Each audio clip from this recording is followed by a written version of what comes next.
चौथे मुकाबले से पहले टीम इंडिया में बड़ा बदलाव होता हुआ सामने आया। तीन वो बड़े बदलाव जिन्होंने सभी को चौंकाया, तो फाइनली आखिरकार टीम इंडिया का प्लेइंग 11 भी सामने आया। चौथा मुकाबला जो खेला जाना है वो 6 तारीख से खेला जाना है, यानी कल टीम इंडिया जो है वो इस सीरीज का चौथा मुकाबला खेलने वाली है। 3 मुकाबले हो चुके हैं, लेकिन अभी भी कोई ये नहीं कह सकता कि ये टीम भारी है या फिर ये टीम हल्की है, क्योंकि पहला मुकाबले में जहां पर टीम इंडिया आप देखो अच्छी फाइट बैक कर रही थी, अच्छा स्कोर बना दिया था, लेकिन बारिश के कारण जो है वो मुकाबला नहीं होता है। दूसरे में हम लोग ऑल आउट हो जाते हैं 125 पे और ऑस्ट्रेलिया हमारे ऊपर भारी हो जाती है। तीसरे मुकाबले में हम उतनी ही कड़क वापसी करते हैं जितनी होनी चाहिए थे, हमने टीम में बदलाव किए थे और साथ ही साथ हमने इस सीरीज को 1 ऑल किया, यानी लेवल पर कर दिया है। अब जो कोच गौतम गंभीर है उनका माइंडसेट बिल्कुल भी बदल चुका है, क्योंकि 2026 के T20 वर्ल्ड कप अब केवल और केवल 3 से 4 महीने बचे हुए हैं। तो उससे लिए और उसके पहले जो है कोच गौतम गंभीर ने वो सभी खिलाड़ियों को जो है वो रेड नोटिस दे दिया कि किस तरीके के आपका गेम होना चाहिए, किस तरीके को आपके मुकाबले खेलने चाहिए। आप सभी को पता होगा कि यार कोच गौतम गंभीर है वो जो काफी माइंडेड इंसान है। 2024 में जब 10 सालों के बाद आईपीएल की ट्रॉफी कोलकाता नाइट राइडर ने जीता था, तो हर्षित राणा ने एक बात कही थी और नीतीश राणा ने भी एक बात कही थी कि गौती भाई जब सामने आए थे तब उन्होंने क्या कहा था, तब उन्होंने कहा था कि यार हमें कुछ नहीं दिख रहा, हमें केवल एक चीज दिख रही है और वो है ट्रॉफी। तो कुछ इस तरीके का उनका मोटिवेशन रहता है और इसी तरीके का जो मोटिवेशन है वो उन्होंने अब इंडियन प्लेयरों में भी भरा है कि अब हमें कुछ भी नहीं दिख रहा है, हमें केवल और केवल सीरीज जीत दिख रही है। हमने तीसरे मुकाबले में अच्छी वापसी की है, आने वाले 2 मुकाबले भी हमें जीतने हैं और इसी वजह से उन्होंने खतरनाक जो है वो बदलाव किए हैं, टीम में बड़े बदलाव किए हैं और इस वजह से उन्होंने एक खिलाड़ी को तो रिलीज करके इंडिया भी भेज दिया है, जो है कुलदीप यादव, स्क्वाड से ही उनको रिलीज कर दिया। वेल चलिए बातें करते हैं कि कैसी होगी टीम इंडिया की चौथे मुकाबले के लिए प्लेइंग 11 जो भिड़ने वाली है ऑस्ट्रेलिया से। यहां तक आ गए हो तब तक यार फटाफट से वीडियो को लाइक कर दीजिएगा और चैनल को भी सब्सक्राइब कर दीजिएगा, ताकि ऐसे ही जो इंपॉर्टेंट वीडियो है वो आप सभी के लिए मैं लाता रहूं। वेल सबसे पहले टीम इंडिया की ओपनिंग पेयर में बदलाव हुआ है।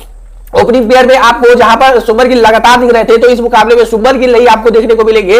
इस मुकाबले में आपको संजू सैमसन और साथ ही साथ आपको अभिषेक शर्मा ओपनिंग में करते हुए दिखेगा और सबसे बड़ा बदलाव यही है। वेल सुमर गिल को 10 लगातार मुकाबलों में चांस दिया गया ओपनिंग करने का। 10 लगातार मुकाबलों में सुमर गिल ने एक सिंगल 50 भी नहीं लगाई है। मैं ये परफॉर्मेशन 100% के साथ कह सकता हूं कि अगर सुमर गिल की जगह कोई और खिलाड़ी होता तो आज वो प्लेइंग 11 में छोड़ो, आज वो बेंच पर बैठ रहा होता, शायद वो स्क्वाड से भी रिलीज कर दिया जाता। कहा जाता कि आपको 10 मुकाबले दिए गए और आपने एक सिंगल 50 भी नहीं लगाई। तो इस बार से जो है वो वाइस कप्तान के ऊपर ये बड़ा फैसला लिया गया है और अब उनकी ओपनिंग के पोजीशन को जो है वो छीन लिया गया है। जी तो उसके बाद ओपनिंग के पोजीशन से उनको इस मुकाबले के लिए बस छीना गया, ये सबसे बड़ी मैं बात बता दूं। तीसरे नंबर पर सूर्य भाव जो तीसरे नंबर पर अच्छे खासे रन बनाते हुए नजर आते हैं। पिछले मुकाबले में भी उन्होंने 11 गेंदों पर 24 रन ताबड़तोड़ बनाए थे, तो एक बार फिर से वो नजर आएंगे। चौथे नंबर पर तिलक वर्मा की पोजीशन पर कहीं भी कोई भी आज नहीं उठने वाला है, क्योंकि तिलक वर्मा जितने ही नीचे जाते हैं वो इतने ही आम खिलाड़ी बनते जाते हैं, जितने ऊपर आते हैं हम सभी को पता है कि वो तब तक सेट लेते हैं, थोड़े टाइम लेने में और उसके बाद वो ताबड़तोड़ जो है वो बल्लेबाजी करके दिखलाते हैं। 5वें नंबर पर अब यहां पर सुमर गिल को भेजा गया है। हालांकि ये एक बोल्ड फैसला है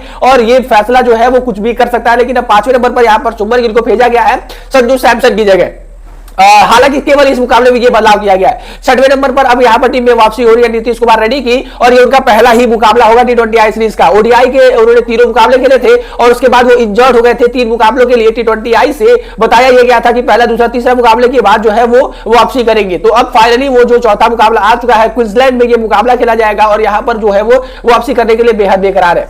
7वें नंबर पर अब आपको अक्षर पटेल टीम में देखने को मिलेंगे। नो डाउटली ये गेंदबाज जो है वो ना सिर्फ गेंदबाजी से कमाल दिखलाता है बल्कि अपने बल्ले से भी कमाल दिखलाता है और ये जो गेंदबाज है वो आगे आने वाले कई सालों तक टीम इंडिया के लिए बहुमूल्य होने वाला है। वहीं पर 8वें नंबर पर वॉशिंगटन सुंदर टीम में जगह बनाने में बेहद ही सक्सेसफुल हुए हैं।